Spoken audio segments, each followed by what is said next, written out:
Kasus pembunuhan asisten rumah tangga bernama Sri Lestari di Cipayung, Jakarta Timur menemui titik terang.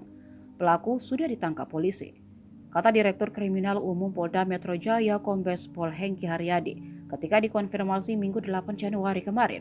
Kendati demikian, Hengki belum bersedia menjelaskan lebih detail mengenai identitas dan kronologi penangkapan pelaku tersebut.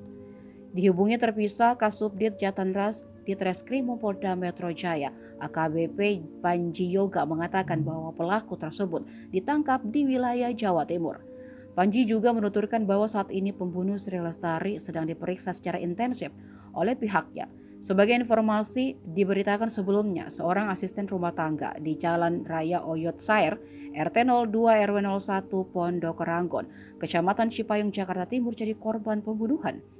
Kasat Reskrim Polres Metro Jakarta Timur AKBP Ashanul Mukafi mengatakan PRT atas nama Sri Lestari ditemukan tewas bersimbah darah di rumah majikannya itu pada Jumat 6 Januari sekira pukul 12.00 waktu Indonesia Barat. Dari hasil olah tempat kejadian perkara, pihak Satreskrim Polres Metro Jakarta Timur dan unit Reskrim Polsek Cipayung, Sri Lestari diketahui mengalami luka berat di bagian perut bagian kiri.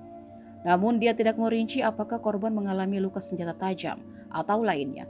Hanya menjelaskan bahwa jenazah Sri kini sudah dibawa ke Rumah Sakit Polri Kramat Jati untuk proses otopsi.